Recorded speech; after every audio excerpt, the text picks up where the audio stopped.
Praise the Lord. Hallelujah. मैं विश्वास रखता हूँ कि आप सब मुझे सुन रहे होंगे। सो आप सबों का प्रभु यीशु मसीह में मैं वंदन करता हूँ, स्वागत करता हूँ और आशा रखता हूँ कि आज इस शाम तक भी प्रभु यीशु मसीह ने आप सबों को सही सलामत रखा होगा और आप प्रभु में आशीषित रहे होंगे। आइए एक प्रार्थना के साथ आज की आराधना को हम शुरू करेंगे। Let's start with prayer. अपनी आंखों को हम बंद करेंगे। Hallelujah, hallelujah, hallelujah Lord Jesus. प्रभु यीशु, प्रभु धन्यवाद देते हैं आज के सुंदर अवसर के लिए प्रभु कि फिर एक बार आपके चरणों में प्रभु हम सब एक मन होकर एकत्रित हो पाए। प्रभु प्रार्थना करते हैं कि आज की आराधना के द्वारा प्रभु जितने भी आज इस आराधना में जुड़ते हैं वे आपके शांति को, आपके आनंद को प्राप्त करने पाए। प्रभु वे आपने प्रभु इन आज के शाम बोले गए वचनों का प्रकाशन प्राप्त करें प्रभु। और प्रभु जितने भी आज अपनी जरूरतों को लेकर आपके चरणों में आते हैं प्रभु, उन सभी जरूरतों को हम आपके चरणों में रखते हैं। प्रभु अपने दया के भंडार से प्रभु अपने लोगों की जरूरतों को पूरा कीजिए। प्रभु वे जो हताशाओं में होंगे, निराशाओं में होंगे प्रभु, प्रभु उन सबों के लिए प्रार्थना करते हैं प्रभु आपका सामर्थ्य हाथ, दया भरा हाथ प्रभु उनके जीवन में आप प्रभु आने पाए और वे आप में छुटकारे को प्राप्त करने पाए। प्रभु यीशु प्रार्थना करते हैं कि अब तक जैसे आपने हमें संभाला प्रभु, आगे भी आपकी दया हम पर बनी रहे और प्रभु जितने लोग इसमें जुड़ना चाहते हैं उनके लिए सारे मार्गों को आप खोलिए प्रभु। और हमारा विश्वास है कि इन दिनों में प्रभु जितने दिनों से आराधना में लोग जुड़ने की आशा रखते आए हैं और उन्होंने प्रार्थना की उनकी जरूरत पूरी की जाए, तो प्रभु आपने उनकी जरूरतों को पूरा किया है और प्रभु आगे भी उनकी हर जरूरत को आप पूरा कीजिए। प्रभु हर एक रुकावटों से प्रभु आपके लोगों को आप बचाएं, परंतु प्रभु वे आपकी आत्मिकता को प्राप्त करें। अब प्रार्थना हमारे उद्धार करता प्रभु यीशु मसीह नासरी के नाम से मांगते हैं। आमीन, आमीन, आमीन, आमीन। हालेलुया। तो आइए आज हम कुछ गीतों को गाएंगे। वियाना हमें गीत गाने में हमारी अगुवाई करेंगी। So yes Viana, you can start your song. Praise the Lord. Praise the Lord. यीशु मसीह के नाम को धन्यवाद कि एक और नया शाम दिखाया और इस शाम के समय में उनकी आराधना करने का एक और मौका दिया आप सभी के बीच में। तो ये सॉन्ग है जीसस पेड इट ऑल। इस गीत को हम सब एक साथ गाकर यहोवा की आराधना स्तुति करें। Let's Singh this song together.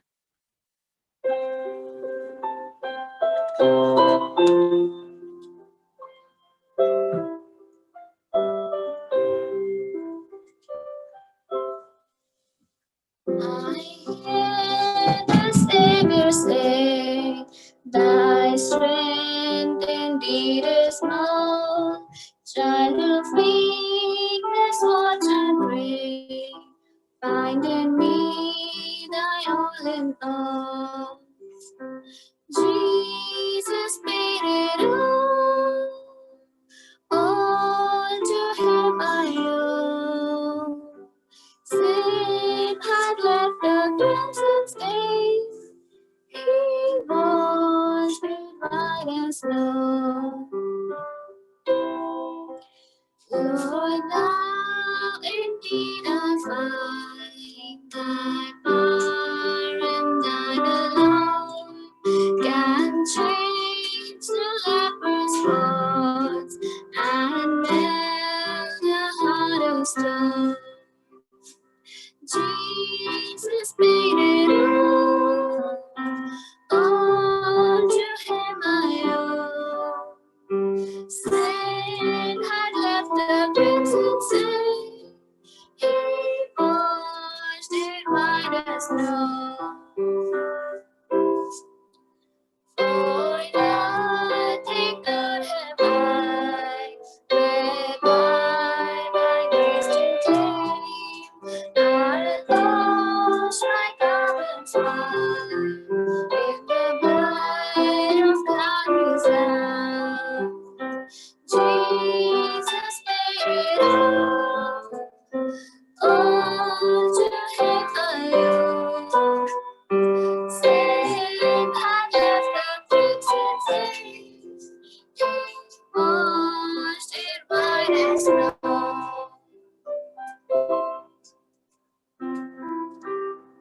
Before the throne I stand in Him complete.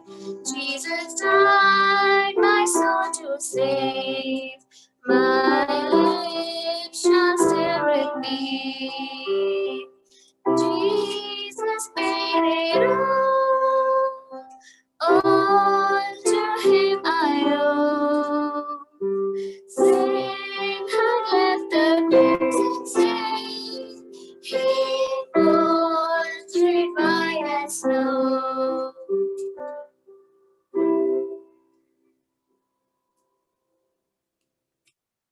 Amen. Praise the Lord. Praise the Lord, hallelujah, praise the Lord. Okay, आइए संदेश में आगे बढ़ने से पहले हम एक प्रार्थना करें और फिर सिरिल प्रार्थना में हमारी अगुवाई करेगा और फिर उसके बाद हम संदेश में आगे बढ़ेंगे। हालेलुया। आइए हम प्रार्थना करें। Hallelujah, hallelujah, hallelujah. महान प्रभु, आपको धन्यवाद देते हैं यीशु मसीह कि आपने हमें आपका संभाले यीशु, और यीशु मसीह इस दिन के समय तक लेके आए ताकि हम आपकी आराधना कर सके, आपके नाम को ऊंचा उठा सके यीशु मसीह, और आपके वचनों को सुन सके यीशु मसीह। इसलिए बहुत धन्यवाद देते हैं यीशु मसीह, धन्यवाद देते हैं यीशु मसीह इस साधन के लिए जो आपने हमें दिए यीशु मसीह, जिसके द्वारा हम एक दूसरे से जुड़ पा रहे यीशु, आपके वचनों को बांट पा रहे और यीशु मसीह आपके बारे में और जान पा रहे यीशु मसीह। इसलिए बहुत धन्यवाद देते हैं यीशु मसीह। आज जो प्रचार होगा यीशु, उसमें आप मध्यस्थी करिए और यीशु मसीह बोलने वाले मुंह आपकी तरफ से हो, और यीशु मसीह आप उनका तागा देना यीशु मसीह, और यीशु मसीह जितने भी लोग इस ज़ूम में जुड़े यीशु मसीह, सबों की सारी ज़रूरतों को आप पूरा करना है, सबों का आशीष देना यीशु, और यीशु मसीह सबों के साथ आप रहना यीशु। आगे परमेश्वर में आपका आदमी सब ईश्वरीय प्रार्थना में प्रभु यीशु के नाम से मांगता हूं, आमीन। आमीन, hallelujah, praise the Lord, hallelujah. So आइए फिर एक बार पास्टर राज मसीह जी दिल्ली से हमारे साथ में जुड़ चुके हैं। सो आइए हम उनका स्वागत करते हैं। यस पास्टर जी, आप अपने संदेश को शुरू कर सकते हैं। हम आपका स्वागत करते हैं। Praise the Lord, hallelujah, hallelujah, praise the Lord. आप सबको जय मसीह की। हालेलुया। परमेश्वर का धन्यवाद हो कि आज के सुंदर समय के लिए जो परमेश्वर ने दिया है। और मैं अभी अभी घर में आया हूं, क्योंकि मैं बाहर गया हुआ था और मैं सोच रहा था कि कहीं आज मिस ना हो जाए, लेकिन परमेश्वर ने सही समय पर मुझे घर में पहुंचाया। मैं धन्यवाद देता हूँ। हालेलुया। और हालेलुया। प्रभु का धन्यवाद हो कि पिछला जो हमारा सब्जेक्ट था वो परमेश्वर ने पूरा किया, बिब्लिकल फाइनेंस का। और अभी आज उसी से एक रिलेटेड एक वचन मैं आपके साथ शेयर करूंगा, और अगली बार देखेंगे कि परमेश्वर कौन से सब्जेक्ट को हमारे बीच में लेकर आना चाहता है। हालेलुया। तो कल मैं थोड़ी स्टडी कर रहा था जब बाइबल की, तो कुछ बात परमेश्वर ने मुझे बताई और मैंने सोचा कि वो बात मैं आपके साथ शेयर करूंगा आज। और वह है अकाल के बारे में। अकाल अकाल मतलब सूखा पड़ना। बाइबल में बहुत बार अकाल का जिक्र आया है, नए नियम में भी और पुराने नियम में भी। हम देखते हैं लूका की पत्री और उसका 15 अध्याय। हालेलुया। आज का जो शीर्षक है आज के जो वचन का, वो है आशीष कैसे प्राप्त करें। ये बहुत महत्वपूर्ण है। कल मैंने जब स्टडी की इस पर, तब परमेश्वर ने मुझे ये बात बताई। आइए देखेंगे 11 पद से हम पढ़ेंगे इसका। लूका 15 अध्याय और उसके 11 पद से पढ़ेंगे। क्या लिखा है? फिर उसने कहा, किसी मनुष्य के 2 पुत्र थे। हाँ। उनमें से छोटे ने पिता से कहा, हे पिता, हाँ। संपत्ति में से जो भाग मेरा है वह मुझे दे दीजिए। उसने उनको अपनी संपत्ति बांट दी। बहुत दिन ना बीते थे कि छोटा पुत्र सब कुछ इकट्ठा करके दूर देश को चला गया। हाँ। और वहां कुकर्मों में अपनी संपत्ति उड़ा दी। जब वह सब कुछ खर्च कर चुका तो उस देश में बड़ा अकाल पड़ा और वह कंगाल हो गया। इसलिए वह उस देश के निवासियों में से एक के यहाँ जा पड़ा। उसे अपने खेतों में सुअर चराने के लिए भेजा। और वह चाहता था कि उन फलियों से जिन्हें सुअर खाते हैं अपना पेट भरे, और उसे कोई कुछ नहीं देता था। क्यों नहीं देता था? अब मैं आपको धीरे धीरे से पढ़ के बताता हूँ। यहाँ पर क्या लिखा है? लिखा है कि फिर उसने कहा, प्रभु यीशु मसीह एक दृष्टांत बता रहे हैं। किसी मनुष्य के 2 पुत्र थे। उनमें से छुटके ने पिता से कहा, हे पिता, संपत्ति में से जो भाग मेरा हो वो मुझे दे दीजिए। उसने उनको अपनी संपत्ति बांट दी। पिता ने देर नहीं लगाई और उसको कहा, ये ले अपनी संपत्ति। और बहुत दिन ना बीते थे कि छुटका पुत्र सब कुछ इकट्ठा करके दूर देश को चला गया और वहां कुकर में अपनी संपत्ति उड़ा दी। यानी कुछ दिन पैसा मिलने के बाद कुछ दिन वो अपने माता पिता के साथ रहा, अपने भाई के साथ रहा, लेकिन फिर उसके बाद कहाँ चला गया? वो दूसरे देश चला गया और वहां पर कुकर्म में अपनी संपत्ति उड़ा दी। ये चीज ध्यान रखना आप, कुकर्म में अपनी संपत्ति उड़ा दी मतलब खत्म कर दी, समाप्त कर दी उसने। ठीक है, सब कुछ खत्म हो गया। अब देखिए परमेश्वर का न्याय करने का तरीका क्या है। 14 आयत में लिखा है, जब वो सब कुछ खर्च कर चुका तब उस देश में बड़ा अकाल पड़ा। हालेलुया। छोटा मोटा अकाल भी नहीं, बड़ा अकाल पड़ा। कब? जब वो सब कुछ खर्च कर चुका, सब कुछ खर्च कर चुका। इसका मतलब क्या है? परमेश्वर इसके ऊपर दृष्टि बनाया हुआ था और देख रहा था कि जब इसके पैसे खर्च होंगे तभी मैं इसकी अकल ठिकाने लेकर आऊंगा। क्योंकि अगर पहले से ही अकाल पड़ जाता तो उसके पास तो धन बहुत था, वो खरीद सकता था, उसे किसी बात की कमी नहीं थी। लेकिन जब परमेश्वर देखता रहा, समय देता रहा परमेश्वर उसको, और जैसे ही सब कुछ खत्म कर दिया, जैसे यहाँ लिखा है 14 पद में, जब वह सब कुछ खर्च कर चुका तो उस देश में बड़ा अकाल पड़ा। अब बड़ा अकाल क्यों पड़ा? इसका भी एक कारण है। ठीक है, देखते हैं आगे। और वह कंगाल हो गया और वह उस देश के निवासियों में से एक के यहाँ जा पड़ा। उसने उसे अपने खेतों में सूअर चराने के लिए भेजा और वह चाहता था कि उन फलियों से जिन्हें सूअर खाते हैं अपना पेट भरे, और उसे कोई कुछ नहीं देता था। ये बात बहुत महत्वपूर्ण है, आप ध्यान से सुनिएगा वचन को। ठीक है, यहाँ लिखा है उसे कोई कुछ नहीं देता था। क्यों नहीं देता था? क्योंकि बड़ा अकाल पड़ा था। छोटा मोटा अकाल पड़ता तो चलो यार तरस खा जाता कोई भी, चलो कुकर में इसने उड़ा दिया, कोई बात नहीं, भूखा ना मर जाए, कहीं 2 रोटी खिला देंगे तो कोई, हम अपने कुत्ते को भी खिला देते हैं, अगर इसको भी खिला दिया तो कोई इसमें कोई हर्ज नहीं है। लेकिन अकाल ही परमेश्वर ने बड़ा डाल दिया ताकि दूसरे लोग भी सोचे यार हमने इसको खिला दिया तो कल हमारे लिए क्या होगा। हालेलुया, है ना। तो अकाल ने क्या कर दिया? उसके होश ठिकाने ला दिए, वो आपे में आ गया, वो समझ गया कि मैं गलत हूं। हालेलुया। अकाल जो है बहुत खतरनाक चीज है। हम देखते हैं एलीमेलेक के बारे में, रूत की पुस्तक जब हम पढ़ते हैं तो जब यरूशलेम में अकाल पड़ा तो कहां भाग गया एलीमेलेक? अपने परिवार को लेकर मोआब में, वहां जाके मर गए तीनों बाप बेटे। और ऐसे अब्राहिम मिस्र को भाग गया जब अकाल पड़ा तो नहीं। तो क्या होता है? अकाल जो होता है वो हमारे लिए बहुत विचलित कर देने वाली बात है, क्योंकि अकाल में क्या होगा? कोई वस्तु नहीं मिलेगी, पानी नहीं मिलेगा, और बहुत दयनीय स्थिति, क्योंकि ये परमेश्वर की ओर से एक विपदा है। हालेलुया। अकाल हो गया, भूकंप हो गया, बाढ़ हो गए, सुनामी हो गए, ये सब परमेश्वर की ओर से आने वाली विपदा है। तो ये अकाल परमेश्वर की तरफ से आया, और ये जो लड़का था, ये जब सब कुछ खत्म कर चुका तब इसके होश ठिकाने आए कि मेरे पिता के यहाँ जो मेरे नौकर हैं वो मुझसे अच्छा भोजन खाते हैं और मैं यहाँ पर क्या कर रहा हूँ? सूअरों के साथ पड़ा हूँ, सूअरों के साथ फलियां खा रहा हूँ। हालेलुया। ये स्थिति हो जाती है अकाल में मनुष्य की। हमने एलीमेलेक के बारे में देखा, एलीमेलेक कहाँ चला गया? मोआब चला गया। अब्राहिम मिस्र भाग गया, और ये लड़का ये वापस अपने बाप के पास आ गया। अब एक और चीज हम देखते हैं, 3.5 साल का अकाल पड़ा था एलिया के दिनों में, है ना। याकूब की पत्री देखें, वहां पर क्या लिखा है? 5 अध्याय,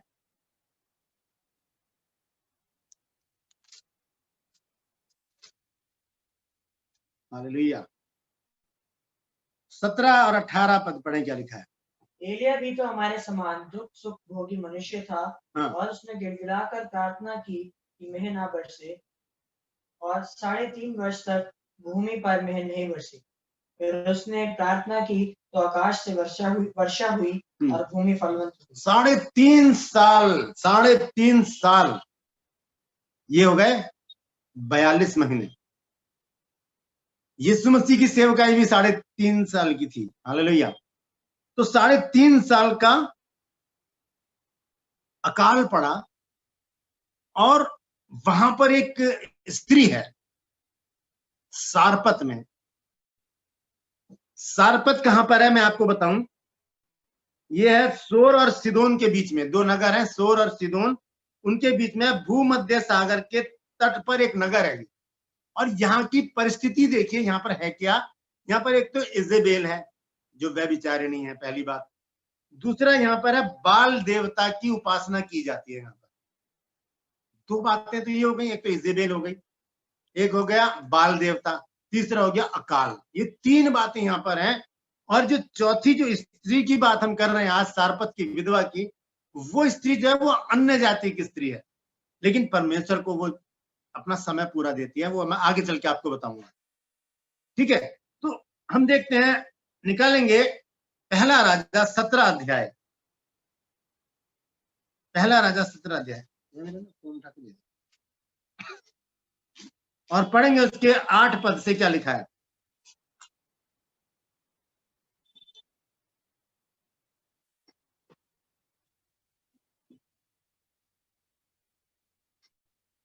हालेलुया। पढ़ेंगे पहला राजा 17 अध्याय, पढ़े बेटा जल्दी से, क्या लिखा है। 8 तो यह वचन हाँ। उसके पास पहुंचा। अब ध्यान से सुनिएगा यहाँ पर क्या लिखा है, ठीक है। हाँ, चलकर सिदोन के सारपत नगर में जाकर वहीं रहे। अब यहाँ पर है ना, एलिया के पास परमेश्वर का वचन पहुंचा।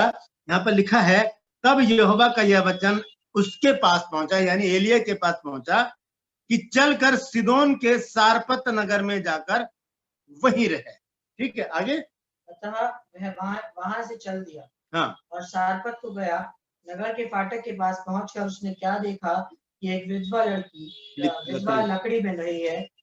उसको बुलाकर उसने कहा, किसी पात्र में मेरे पीने का थोड़ा पानी ले आ। 9 आयत को दोबारा पढ़ेंगे बेटा, छोड़ दिया आखिरी हिस्सा जो मैं पढ़वाना चाह रहा था, वो छोड़ दिया जॉय ने। चलकर सिदोन के सारपत नगर में जाकर, हाँ, लिखा है कि चलकर सारपत नगर के, सिदोन नगर के सारपत नगर में जाकर वहीं रहे। और सुन, अब ध्यान से सुनिए क्या लिखा है, सुन, मैंने वहां की एक विधवा को तेरे खिलाने की आज्ञा दी। तेरे खिलाने की आज्ञा दी। हालेलुया, बहुत बड़ी बात है ये। एक अकाल पड़ा है, एलीमेलेक भाग जाता है, अब्राहिम भाग जाता है, और जो उड़ाऊ पुत्र है उसके होश ठिकाने आ जाते हैं। लेकिन एक स्त्री है जिसके पास एक मुट्ठी मैदा है, थोड़ा सा कुप्पी में तेल है, वो, उसको परमेश्वर ने आज्ञा दी है, उसको परमेश्वर ने आज्ञा दी है कि तू मेरे दास को खिला। और आज मैं आप लोगों से ये बात जानने की कोशिश करना चाहता हूं कि अगर खुदा ना खास्ता अकाल पड़ जाए और आपके घर में आपका कोई परमेश्वर का कोई दास आए, तब आप क्या करेंगे। Hallelujah, hallelujah.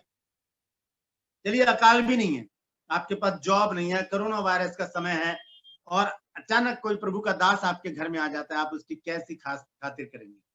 हालेलुया, ये बहुत महत्वपूर्ण वचन है दोस्तों, ध्यान से सुनिएगा। यहाँ लिखा है, परमेश्वर ने कहा एलिया से कि मैंने उस स्त्री को तुझे खिलाने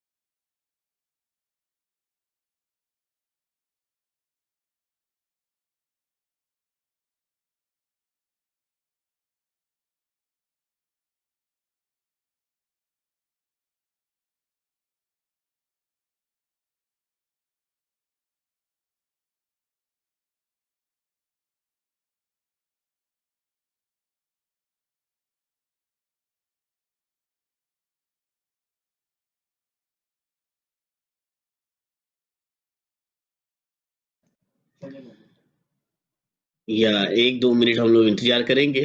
ब्रदर का शायद इंटरनेट का कुछ प्रॉब्लम चल रहा होगा, कुछ बंद हुआ होगा internet. He will come back.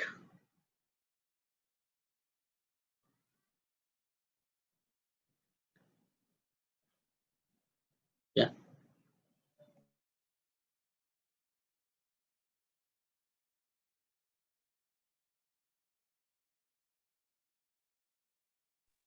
Sorry, थोड़ा सा प्रॉब्लम हो गई थी, मैं दोबारा से पढ़ना चाहूंगा इब्रानियों 3 अध्याय के 7 पद को देखें, वहां पर क्या लिखा है।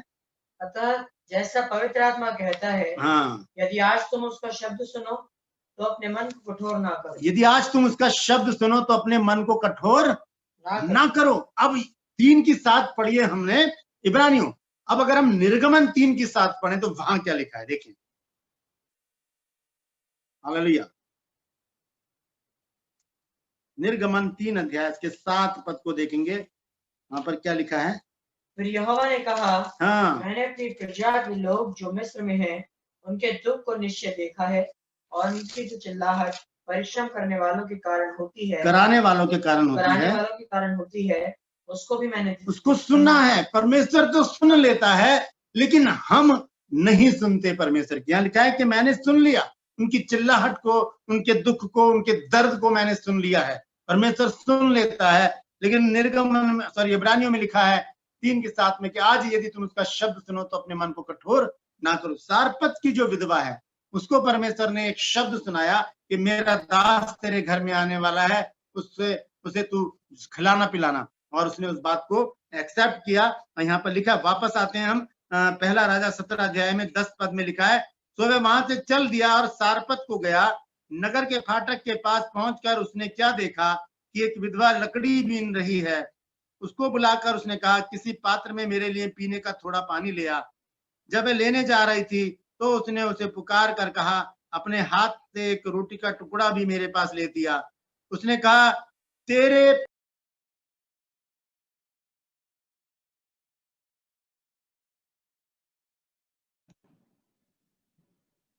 माइक अनम्यूट कीजिए।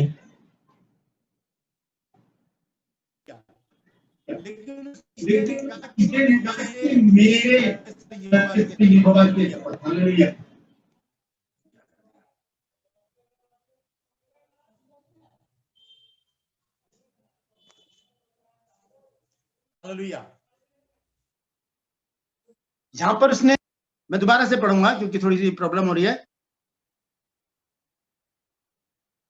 12 पद, उसने कहा, तेरे परमेश्वर यहोवा के जीवन की शपथ। ये किसने कहा? उस स्त्री ने कहा।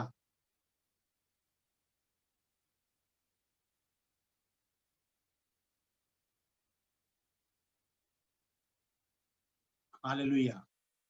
उस स्त्री ने कहा, सारपत की जो विधवा, उसने कहा, तेरे परमेश्वर यहोवा के जीवन की शपथ। इसका मतलब वो परमेश्वर को जानती है, परमेश्वर को मानती है, लेकिन वो अन्य जाति है, इसीलिए कहा तेरे परमेश्वर यहोवा के जीवन की शपथ। और क्या कहती है कि मेरे पास एक भी रोटी नहीं, केवल घड़े में मुट्ठी भर मैदा और कुप्पी में थोड़ा सा तेल है, और मैं 1 लकड़ी बीन कर लिए जाती हूँ कि अपने और अपने बेटे के लिए उसे पकाऊं और हम उसे खाएं और मर जाएं। मैं आपको बताना चाहता हूं कि ये जो भोजन है, ये आखिरी भोजन है उस स्त्री के पास। अकाल का समय है। हमने देखा एलीमेलेक को, हमने देखा अब्राहिम को, हमने देखा उड़ाऊ पुत्र को, ये लोग तो बच गए, लेकिन ये स्त्री अपने आप को कैसे बचाए? इसके पास तो थोड़ा सा सामान है और अकाल बहुत बड़ा है, 3.5 साल का अकाल है। यहां पर मैं आपको एक चीज और बताना चाहता हूं। परमेश्वर जिसको आशीष देना चाहता है, परमेश्वर उससे बातचीत करता है। हालेलुया। परमेश्वर उसको एक काम सौंप देता है। परमेश्वर जिसको आशीष देना चाहता है, परमेश्वर उसको अपने दास दासियों की सेवा के लिए सौंप देता है। यहाँ पर सारपत की विधवा को परमेश्वर ने इसीलिए चुना क्योंकि परमेश्वर उसको आशीष देना चाहता था, क्योंकि वो अन्य जाति के होने के बावजूद, वो इजेबेल के राज्य के होने के बावजूद, वो बाल देवता के चारों तरफ होने के बावजूद, वो परमेश्वर को अपने निकट देखती रही। हालेलुया। परमेश्वर उसको आशीष देना चाहता था। इसके विषय में पता आपको प्रभु यीशु मसीह ने भी इसका उल्लेख किया है। लूका 4 अध्याय में लिखा है, और उसके 25 पद को मैं पढ़कर बताऊंगा यहाँ क्या लिखा है। हालेलुया। लूका 4 और उसके 25 पद में लिखा है, यीशु मसीह कह रहे हैं, और मैं तुमसे सच कहता हूं कि एलिया के दिनों में जब 3.5 वर्ष तक आकाश बंद रहा, यहाँ तक कि सारे देश में बड़ा अकाल पड़ा, तो इजराइल में बहुत सी विधवाएं थी, पर एलिया उनमें से किसी के पास नहीं भेजा गया, केवल सैदा की सारफत में एक विधवा के पास। हालेलुया। ये धार्मिकता का फल है। एक स्त्री है जो परमेश्वर को जानती है। अगर वो नहीं जानती तो वो ये नहीं कहती कि तेरे परमेश्वर यहोवा के जीवन की शपथ। हालेलुया। वो जानती है परमेश्वर को, परमेश्वर भी उसको जानता है। और जब परमेश्वर हमको जानने लगता है, तब परमेश्वर अपने दास दासी को हमारे घर भेजता है। और लिखा है बाइबल में, यीशु मसीह ने कहा कि कोई तुम्हें एक कटोरा पानी इसलिए पिलाए कि तुम मसीह के हो, तो वो अपना प्रतिफल किसी भी रीति से ना खोएगा। और इस स्त्री ने क्या किया? परमेश्वर की आज्ञा का पालन किया। वहां पर लिखा है 9 पद में कि चलकर सिदोन सारपत में जाकर वहीं रह। सुन, मैंने वहां की एक विधवा को तेरे खिलाने की आज्ञा दी है। ये आज्ञा का पालन है। अगर वो नहीं खिलाती तो वो आज्ञा का उल्लंघन करती और वो उसके लिए पाप होता। हालेलुया। लेकिन उसने क्या किया, ये देखते हैं। हम देखेंगे पहला राजा 17 अध्याय और उसके 13 पद से मैं पढ़ूंगा। एलिया ने उससे कहा, मत डर, जाकर अपनी बात के अनुसार कर, परंतु पहले मेरे लिए एक छोटी सी रोटी बनाकर मेरे पास ले आ, फिर उसके बाद अपने और अपने बेटे के लिए बनाना, क्योंकि इजराइल का परमेश्वर यहोवा यूं कहता है, जब तक, ध्यान से सुनिए परमेश्वर कैसे आशीष दे रहा है, जब तक यहोवा भूमि पर मेंह ना बरसाएगा, तब तक ना तो उस घड़े का मैदा चुकेगा और ना उस कुप्पी का तेल घटेगा। हालेलुया। ये है परमेश्वर से आशीष पाने का तरीका। ये है कि हम कैसे परमेश्वर से आशीष पालें। हम परमेश्वर की आज्ञा का पालन करके, सारपत की विधवा को परमेश्वर ने आज्ञा दी, उसने ये नहीं सोचा कि मैं क्या खाऊंगी, मेरा बेटा क्या खाएगा। जो कुछ भी था उसने 100% परमेश्वर के दास के लिए कर दिया। और हम देखते हैं आगे चलकर, तब वह चली गई और एलिया के वचन के अनुसार किया। तब से वह स्त्री और उसका घराना बहुत दिन तक खाते रहे। घराना, अब बेटा और माँ बेटे नहीं है, अब पूरा घराना है। यहाँ पर पूरा घराना बहुत दिन तक खाते रहे, यहोवा के उस वचन के अनुसार जो उसने एलिया के द्वारा कहा था। ना तो उस घड़े का मैदा चुका और ना उस कुप्पी का तेल ही घटा। हालेलुया। ना मैदा खत्म हुआ, एक मुट्ठी मैदा, इतनी बरकत, इतनी आशीष परमेश्वर ने दी कि पूरा घराना, कितना कुटुंब, बहुत बड़े फैमिली होती थी पहले, तो पूरी फैमिली खा रही है। और क्या है, और बच्चा भी रहता है, तेल भी है और मैदा भी है। कि कितना बड़ा अकाल पड़ जाए जब हम परमेश्वर की आज्ञा का पालन करेंगे, जब हम परमेश्वर के दास दासी का आदर करेंगे, जब हम अपना 100% परमेश्वर को देंगे, परमेश्वर हमें अपरंपार आशीष देगा। दोस्तों हालेलुया। यहाँ पर यही हुआ है, क्योंकि हम देखते हैं कि अकाल के कारण विचलित कर देने वाला माहौल होता है। जैसे कि हमने एलीमेलेक के बारे में जाना, रूत की पुस्तक में पढ़ सकते हैं आप 1 अध्याय में, कि जब यरूशलेम में अकाल पड़ा तो वो कहां भाग गए? मोआब में चले गए, एक श्रापित देश में चले गए। और अब्राहिम मिस्र में चले गए। मिस्र क्या है? गुलामी को दर्शाता है। लेकिन ये जो उड़ाऊ पुत्र है, जो अपनी संपत्ति कुकर्म में उड़ा चुका था, वो उसके होश ठिकाने लाने के लिए परमेश्वर ने एक बड़ा काल डाला और वो वापस अपने पिता के पास आया। हमें शिक्षा मिलती है इस बात की कि हम परमेश्वर की आज्ञा का पालन करें। देखिए यहाँ पर प्रभु यीशु मसीह ने भी उस स्त्री का जिक्र किया है। हमने पढ़ा लूका 4 अध्याय और उसके 25 पद में कि बहुत सी विधवाएं थी, लेकिन सारपत की विधवा के पास क्यों भेजा गया? एलिया को। हालेलुया। क्यों? क्योंकि वो परमेश्वर को जानती थी और परमेश्वर के लोगों का आदर करना उसको आता था। हालेलुया। और ऐसा ही हुआ, उसने कहा था एलिया को कि मेरे पास तो थोड़ा सा मैदा है, थोड़ा सा तेल है, मैं लकड़ी बीन कर जा रही हूँ, भोजन बनाऊंगी, मैं और मेरा बेटा खाएंगे, फिर मर जाएंगे, क्योंकि कल के लिए हमारे पास कुछ है ही नहीं। अब सुनिए, नया नियम की वो वचन जो प्रभु यीशु मसीह ने कहा है। हालेलुया। निकालेंगे मत्ती 6 अध्याय। हालेलुया।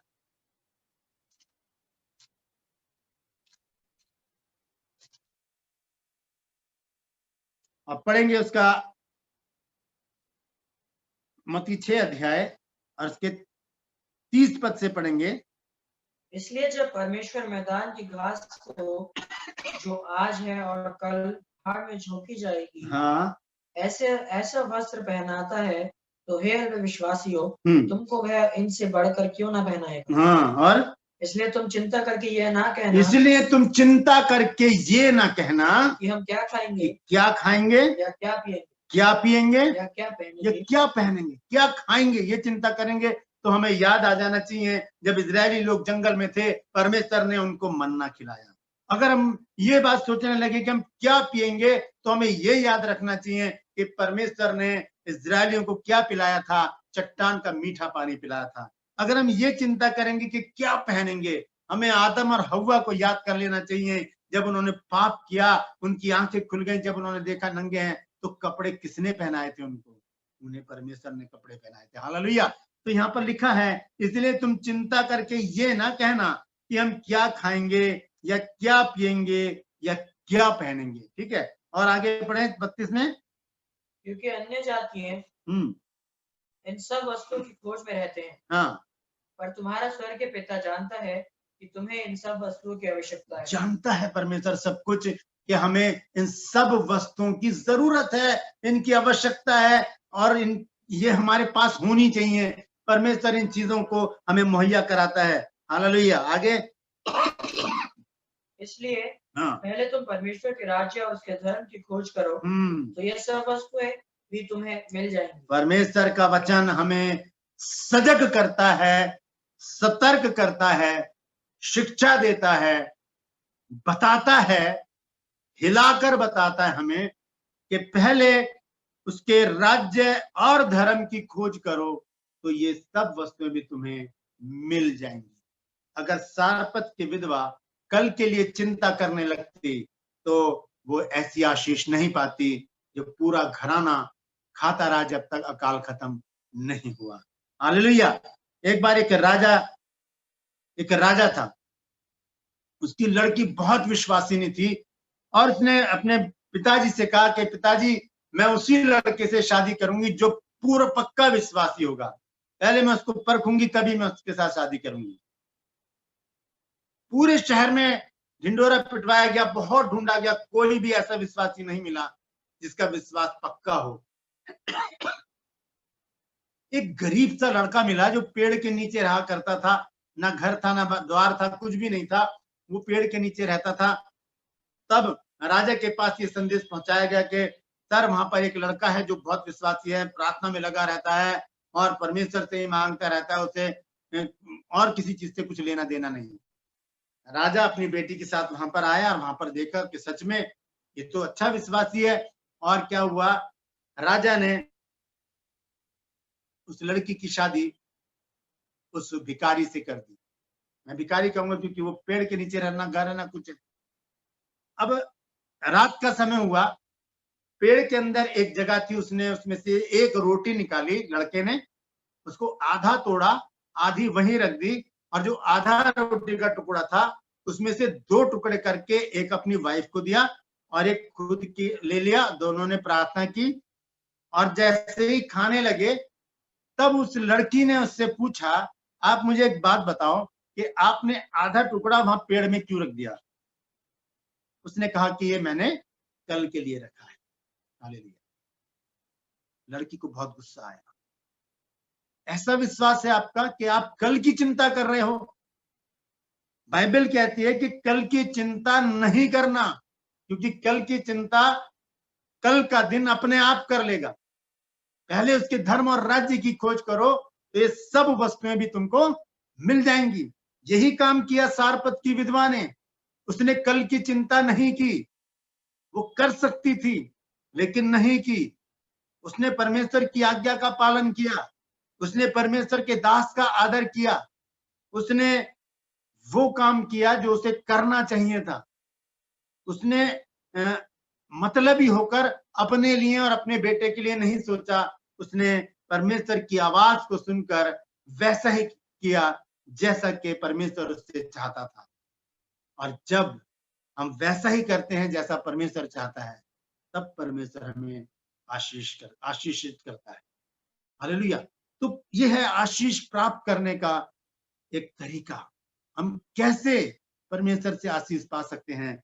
उसकी आज्ञा का पालन करके, उसके दास का आदर करके, और उसके शब्दों को सुनकर अपने को कठोर ना करके, कल की चिंता ना करके, ये बात जान करके सब कुछ परमेश्वर का है, सब कुछ परमेश्वर कर सकता है, क्योंकि मैंने उसको अपना पिता कहा है, तो सब कुछ चिंता उसी की है। हालेलुया।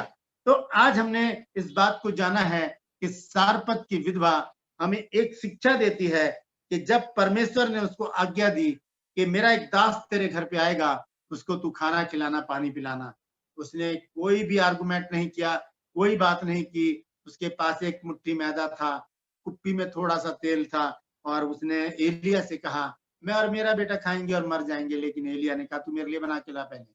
और जब उसने प्रभु के दास को जब खिलाया, हालेलुया, बहुत आशीष दी परमेश्वर ने, अपरंपार आशीष दी परमेश्वर ने उसको। और जब तक अकाल खत्म नहीं हुआ, उसका पूरा घराना उस एक मुट्ठी मैदे में से और एक कुप्पी तेल में से खाता रहा। हालेलुया। आज हमारे पास क्या है? अगर हम सोचते हैं कि आज हमारे पास तो चंदे में डालने के लिए पैसे नहीं है, हम चर्च नहीं जा सकते, आप चर्च तो आइए, आप पास्टर से बात कीजिए। हालेलुया। जरूरी नहीं है ये कि आप अगर चंदा डालेंगे तभी आप चर्च में बैठने के लायक नहीं। आप उस दिन का सदुपयोग करें जिस दिन आपके पास पैसे नहीं है। आप अगर चर्च में आ गए, समझ लीजिए अगले संडे आपका परमेश्वर आपके जीवन में बहुत बड़ा काम करेगा। हालेलुया। परमेश्वर वफादार है और वो वफादारी ही चाहता है। हम देखेंगे भजन संहिता 11 अध्याय और उसके 7 पद में देखें क्या लिखा है। हालेलुया। 11 अध्याय का 7।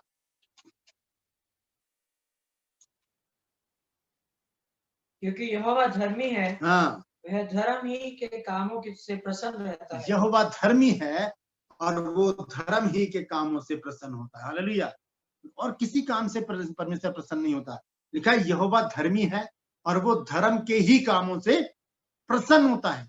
तो परमेश्वर को प्रसन्न करें ना, परमेश्वर को प्रसन्न करें, धर्म के काम करके हम परमेश्वर के लोगों का आदर करें, परमेश्वर की आज्ञा का पालन करें, और अगर परमेश्वर प्रसन्न हो गया, हालेलुया। आखिर में एक वचन पढ़ा के मैं समाप्त करूंगा। भजन संहिता 41 अध्याय और उसका 11 पद। देखिए यहाँ लिखा है, मेरा शत्रु जो मुझ पर जयवंत नहीं हो पाता, इससे मैंने जान लिया है कि तू मुझसे प्रसन्न है। हालेलुया। हमारा शत्रु हम पे जयवंत नहीं होगा अगर हम परमेश्वर को प्रसन्न कर लेंगे। और परमेश्वर कैसे प्रसन्न होता है? धर्म के काम से। हालेलुया। परमेश्वर ने धर्म के काम बाइबल में, यहेजकेल 18 अध्याय में तो बहुत सारे हैं, लेकिन यीशु मसीह ने 3 काम बताए हैं मत्ती 6 अध्याय में। अगर हम पढ़े पहले पद से, वहां लिखा है, सावधान रहो, तुम मनुष्यों को दिखाने के लिए अपने धर्म के काम ना करो, नहीं तो अपने स्वर्ग के पिता से कुछ भी फल नहीं पाओगे। यहाँ पर 3 काम प्रभु ने बताए हैं धर्म के, दान, प्रार्थना और उपवास। ये 3 धर्म के काम, और बाकी जो यहेजकेल 18 अध्याय में हम पढ़ सकते हैं। तो परमेश्वर हमें आशीष देना चाहता है, लेकिन बहुत जरूरी है कि हम वैसे काम करें जैसे परमेश्वर चाहता है। हम अगर दुकान में जाएंगे, अगर हम एक फोन भी खरीदने जाएंगे या एक कुरकुरे का पैकेट भी खरीदने जाएंगे, तो हमें पहले पैसे देने पड़ेंगे, बिना पैसे के हमें कुछ भी नहीं मिलेगा। तो आशीष भी हमें ऐसे ही नहीं मिलेगी, उसके लिए हमें कुछ करना पड़ेगा। हमें परमेश्वर की आज्ञा का पालन करना पड़ेगा, हमें परमेश्वर के दास दासियों का आदर करना पड़ेगा, हमें परमेश्वर के वचन को फॉलो करते हुए, ये बात को जानते हुए कि कल की चिंता नहीं करनी, कल की चिंता कल का दिन अपने आप कर लेगा। हमें परमेश्वर के वचन के अनुसार अपने जीवन को व्यतीत करते हुए चलना है, ताकि हम परमेश्वर से बहुतायत से आशीष पाएं, हमारे घर का राशन भरा रहे, पुराना राशन खत्म ना हो, नया राशन परमेश्वर की ओर से आ जाए, हमारे खत्ते भरे पूरे रहें, परमेश्वर अपने आशीषों के भंडार हमारे घरों की ओर उंडेल दे। हालेलुया। परमेश्वर इन वचनों के द्वारा हम सबको आशीषित करे। आमीन, हालेलुया, प्रेज द लॉर्ड। धन्यवाद पास्टर जी कि आपने सुंदर वचन और खूबसूरत विषय हमारे साथ में साझा किया, और मेरा विश्वास है कि पूरी कलीसिया और जितने भी आज इस आराधना में जुड़े हैं उन्होंने आज के इस संदेश के द्वारा आशीष प्राप्त की होगी और आशीष प्राप्त करने का मार्ग भी प्राप्त कर लिया होगा। सो आइए आज के इस आराधना को समाप्त करने से पहले हम एक प्रार्थना करेंगे, और इस प्रार्थना के बाद पास्टर कालीचरण हमारे साथ में है। सो मैं चाहूंगा पास्टर कालीचरण जी आप प्रार्थना में हमारी अगुवाई कीजिए। आज सिस्टर पूजा दास उनका जन्मदिन है, तो हम उनके लिए भी प्रार्थना करेंगे। आइए प्रार्थना करें। यस पास्टर कालीचरण जी आप प्रार्थना में अगुवाई कीजिए। ठीक है, ओके प्रार्थना करेंगे। लेकिन प्रार्थना में जाने से पहले हम जो वचन हम लोगों ने उस वचन पे हमें विश्वास है, और बहुत राजमैसेज और सचमुच जब उसका 15 अध्याय की कहानी के तो इन वचनों पर विचार करते हुए बहुत नगर में, और जब हम धरती से सारी बातों को हम विचार करते हुए अपने जीवन को अपने आप को जांचेंगे, सचमुच हमारा जीवन को प्रसन्न कर लायक है या नहीं है। जो के वचन के आज्ञाकारी बनी अनुसार उसने धन्यवाद करता हूँ मेरे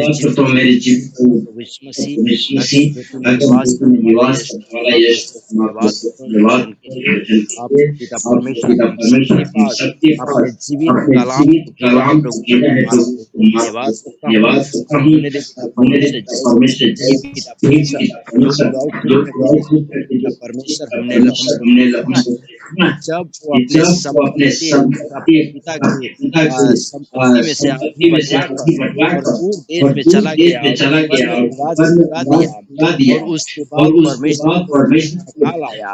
और यहाँ पे हम देखते जब हमारे पास संपत्ति तो परमेश्वर उसके द्वारा आज सचमुच धन्यवाद परमेश्वर अपने दास आया है। परमेश्वर जीवन में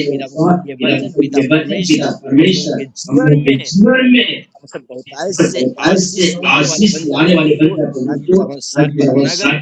वाले के समय में पूरे घराने समेत 3 साल परमेश्वर वैसे ही हमारे जीवन में हम आपको धन्यवाद करते सुना है लोगों के जीवन में आशीष प्रदान होने पाए, जीवन उनका घराना